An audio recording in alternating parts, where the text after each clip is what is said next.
In what ways does your media products use, develop, or challenge forms and conventions of real media products? So, when I'm talking about my film, the first things I need to consider is the conventions of the sci-fi genre. 1.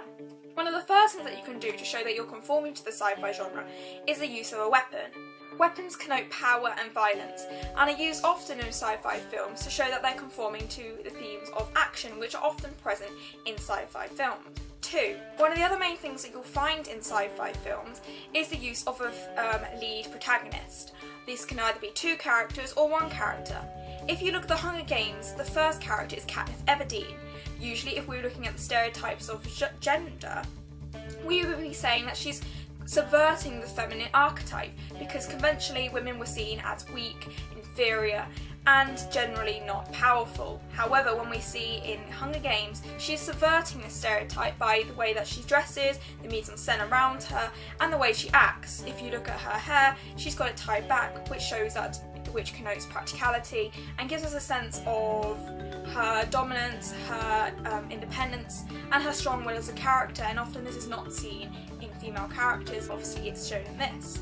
In my film I have one lead protagonist, and that is a male character. Obviously the way I've portrayed him is shown to be quite someone that is conforming to the stereotypes of the masculine archetype, because conventionally they are seen as being strong-willed and being very important characters. 3. Another thing you'll find in the sci-fi genre is the theme good versus evil. This is evident in some of the Star Wars film when we see the Jedi. They act as the protagonists of the film, but we have this battling against the Sith, which is the dark side of the Force. In my film, I have the protagonists who are the people trying to survive, much like you might find in The Maze Runner or you might find in The Hunger Games. However, the antagonists are the people trying to control them and trying to influence the behaviour of the protagonists. You see this also in The Maze Runner, where we have the innocent runners trying to survive, but at the end of it all they're being influenced and controlled by these other people dominating them, who are in the end trying to find a cure, but in the most inhumane way. 4. Another convention of the sci-fi genre is the use of lighting and colour. If you look at The Host, lots of bright lighting, high-key lighting has been used to convey that this is a sci-fi film. Conventionally we might see that lighting such as this has been used. If you look at Star Trek films, high-key lighting has been used there, and it just gives it the futuristic feel and informs us of the sci-fi genre. If you're looking at apocalyptic films such as mine, a dark filter is used to create an ominous atmosphere, and it brings in the horror genre. So if you look at some of the clips within Hunger Games, you'll find that a lot of, say, blue filters or darker filters have been used to convey this sort of sense of foreboding and tension. 5. If you look at sound, sound is one of the most essential parts in keying in the plot and helping to inform us of what's happening and influence how we might feel about a situation and boosting the intensity in whatever way possible. So if you look at Tron Legacy or you look at any of the Transformers films, you'll be finding that a lot of the music is used to intensify the scenes. For example, if you look at some of the action scenes, very high-paced, high volumized tracks have been used in order to make us feel, just boost that emotion, boost that incredulity, and make us feel tense for what's going to happen to the characters. 6. Makeup can be very important in conveying who is the protagonist and who is the antagonist. If you look at World War Z, Brad Pitt's character has got dirty makeup to show that he's the one probably surviving. He's obviously been staying out for long periods of time trying to battle against, trying to basically survive. And you also find this in The Maze Runner, where some of the main characters like Thomas has got clothing which is slightly ripped and torn, and it kind of conveys that, you know, the message that he has been surviving and he must be a good person because he's, compared with the antagonist, he hasn't got dark makeup to convey that he's this solely antagonistic person. When you contrast this in World War Z to the zombies, it's quite evident that they are zombies because they got torn skin and quite malicious. The way the makeup has been done makes their faces look even more malicious than they should be, and this helps convey that they are the antagonists and that they are bad guys. So It is useful in the sci-fi genre, conveying who is the bad guy and who is the good guy. I've used this also in my film, and you should be able to see this through the way that I've put a bit of like makeup to make it look like the main character Michael is quite muddy, to show that he's trying to survive, and then if you contrast this with the antagonist at the end, there's darker makeup around their eyes to make it suppose that they're quite psychotic and obviously different from the protagonist. And there's some of the main conventions of the sci-fi genre. Moving on to look at my film, I'm going to leave this person to go through everything for you and just look at the conventions that have conformed to them and maybe how I have contrasted with it. So yeah, enjoy.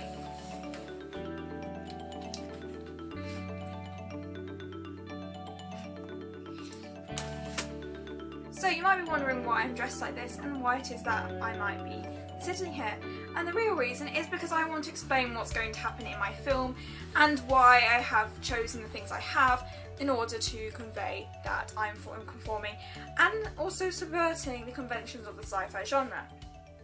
So if we begin from the start of my film, the important thing to mention is at the start of the film I have two idents. It's conventional of all movies to include idents, and so therefore I'm already conforming to the conventions. Immediately as the second one plays, we hear low ominous music, and this is conventional of horror films. Horror is a theme which coincides with the sci-fi genre, so I'm also therefore conforming to the sci-fi genre through the use of music.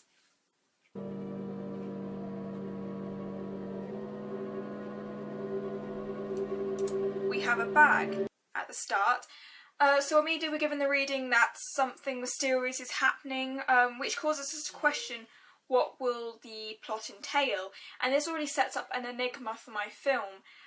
If you look at the Enigma code, which I did a post on several months back, you'll find that often coinciding with the Enigma code, it's about making the audience want to watch the film further, which is a useful technique.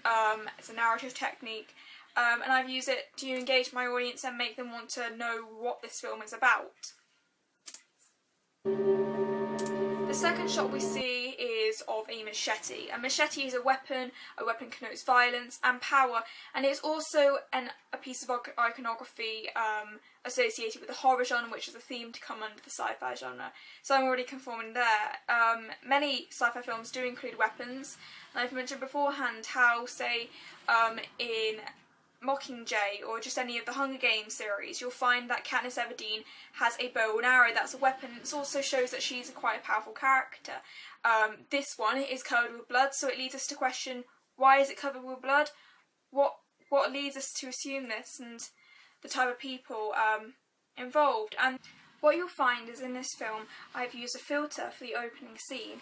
The filter I have used is I've desaturated the image quality and tone, and I have added a blue filter to give it that ominous feel, and this kind of gives us the reading that this is some sort of horror film, which is a theme associated with sci-fi genre. I use a sound motif accompanying the title to make the audience get the reading that there's some sort of sinister connotations to be made from the film.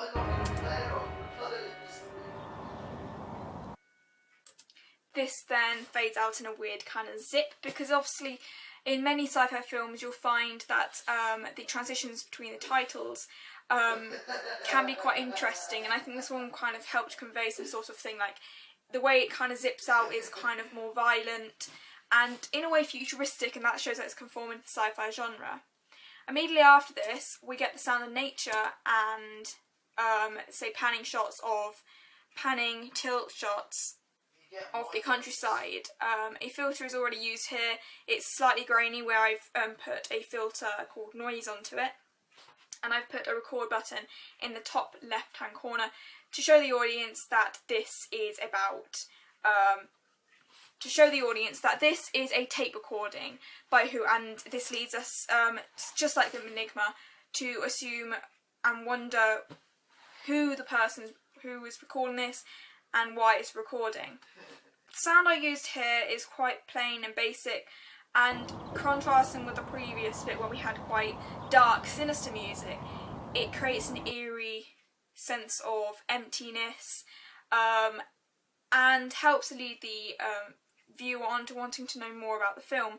Often you'll find that in sci-fi films there'll be moments where there's just complete silence, or it'll just be an odd white noise around the countryside, and this shows that I'm conforming to the conventions of sci-fi genre, because they are often used as a way of contrasting the two ideas and making us wonder and just question the ideas and plot involved.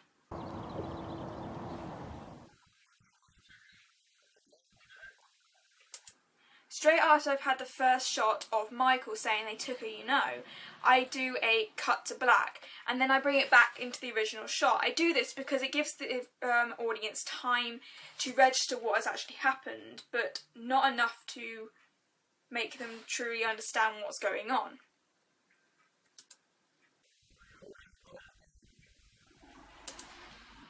As discussed before, I have used a filter here. I desaturized it, I added noise, I added a slightly blue filter, and I've turned up the contrast and made it more black and white, dulled the colour down. So quite a lot of transitions, a lot of effect filters were used here as a way of kind of influencing the audience's reading of the film by making them think that the themes surrounding this film are quite dark and sinister. And this is often a convention of horror films mainly, but also you'll find it in sci-fi films. We also find that in, well, sort of in Unwind, which was a short film which I looked at from YouTube. And generally it is used in post-apocalyptic films rather than futuristic ones. So, in theory, I am subverting the conventions of a sort of sci-fi film which will involve robots or intergalactic beings, which you might find in, say, a Star Wars film or a Star Trek film where they use high key lighting, but here I've added the filter to give it low key lighting to show that sense of foreboding, but in the way that it's more of a post-apocalyptic film, such as a zombie film like World War Z, rather than ones like Tron Legacy or Star Trek. So in one way I'm conforming, but in other ways I'm subverting the conventions of sci-fi genre here.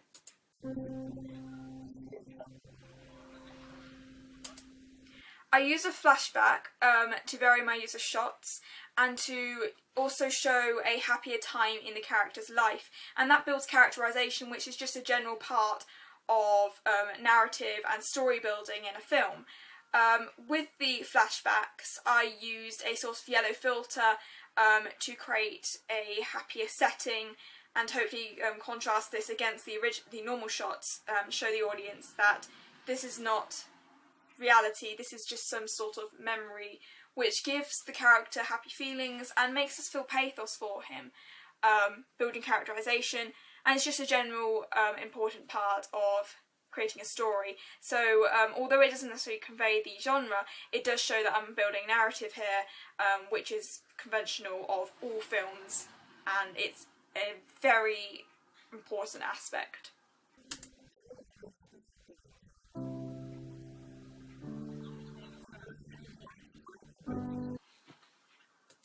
I started using music in the background of the flashback scenes to make us feel kind of sad for Michael, and just build that sense of empathy for his character, building that characterisation yet again.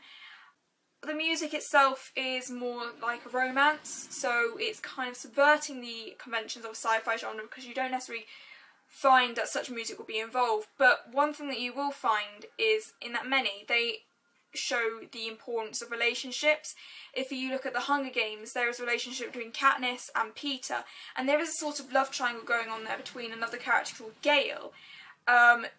So romance is also a theme that you can have associated with the sci-fi genre, and by including this I am showing that I am conforming to the conventions of such. But then again, if you look at other films like World War Z, there isn't much of an emphasis on that. It's more about the lone character himself.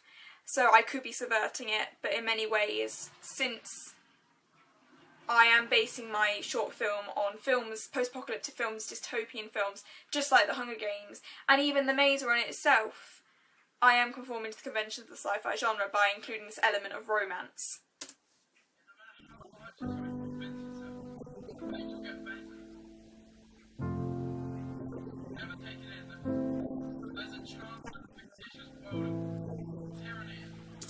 Much of the language I have used is associated with,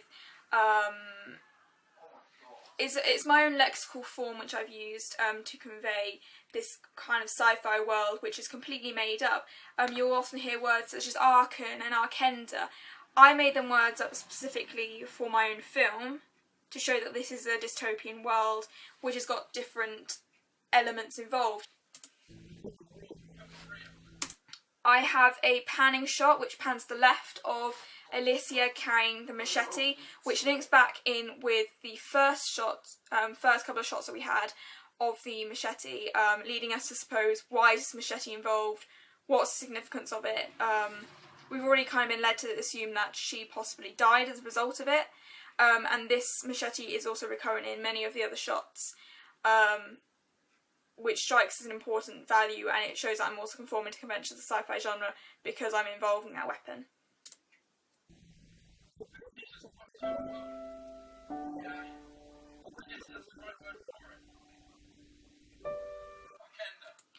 I use cuts within my film rather than, say, fading to black, because if you look at a lot of YouTubers' videos, which they record videos is by cutting each one, and it's just a very conventional way of structuring a vlog, and essentially this is what he's doing. It's a tape recording, but in a futuristic sense it is also a vlog. He's vlogging to other people, you know, looking for survivors who can help survive in this apocalypse.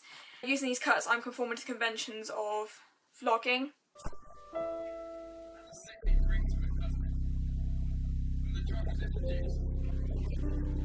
When we have shots of the Arkans and psycho people, as I call them, what you'll find is I use a blue dark filter adjusting the contrast to make it show the audience that these are the kind of antagonists of the film, informing them of such, and conforming to the conventions of a sci-fi film, because often, say, in films like Predator, you'll often see a lot of low-key lighting used to indicate which one's the bad guys, which one's the good guys. I've already said before about how makeup is really essential in conveying who is good and who is bad. You'll often find that they have paler faces, darker eyes, as if it's rimmed with lack of sleep.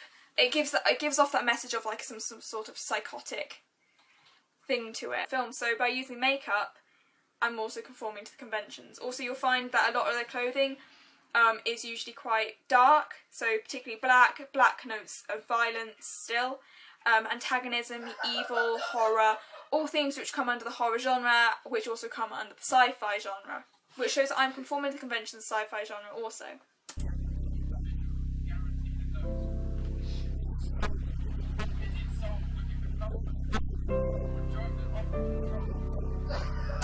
I used quick cuts here to almost enhance the tension for the audience, and I had a soft drone going along at the same time to kind of boost that fear factor for the audience, but only very slightly, making them question who are these people and why are they here.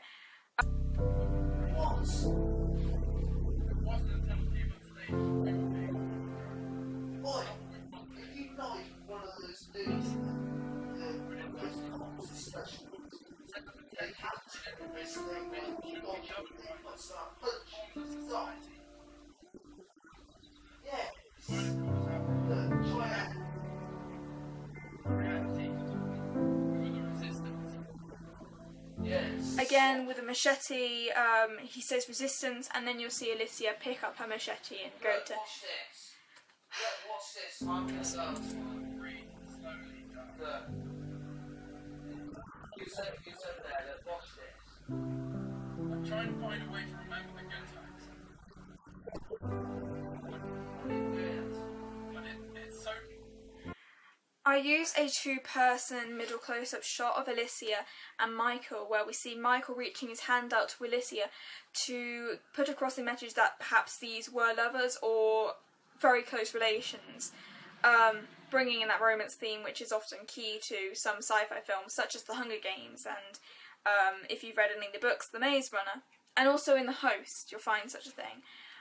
Two-person shots are often used to convey a relationship between two people, which is why I chose to use that shot, and it's conventional of romance films to use such a thing. building narrative. Alicia and I are best friends. As soon as he says best friends, I bring in a new track of music, and by doing this, I'm also starting to think about going into the flashback, bringing in more of a romantic feeling, and conforming to the conventions of romance even further.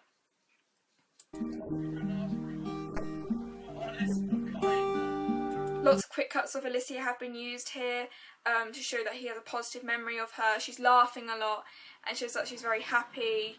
And in many ways this is subverting the conventions of sci-fi genre, because often you don't see people happy. This is showing a time before the apocalypse came about, and in a way it emphasises how desperate the situations have become for him, because he's alone, he's lost who he loves, he's lost everything, and now all that we can think about is what's going to happen to Michael in the rest of the film.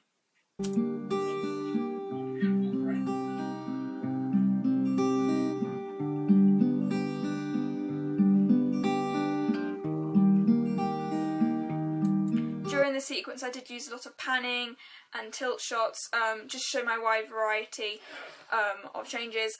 There comes a point where what we see is Alicia crying, and I pulled out the focus at different points manually. The same happened when she ran off into the distance. I pulled it out manually, just to kind of convey this sense of loss and being disillusioned, and I think the pulling out focus kind of helps show that she's losing her focus on things because she's so desolate, and obviously something bad has happened to her.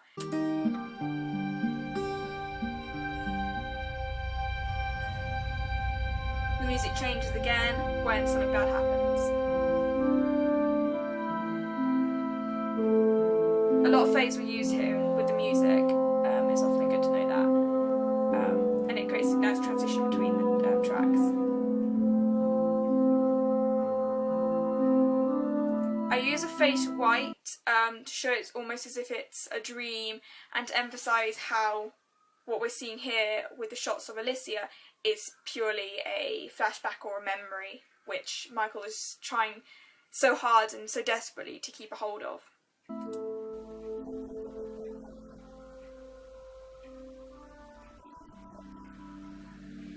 Sometimes I think about how it happened.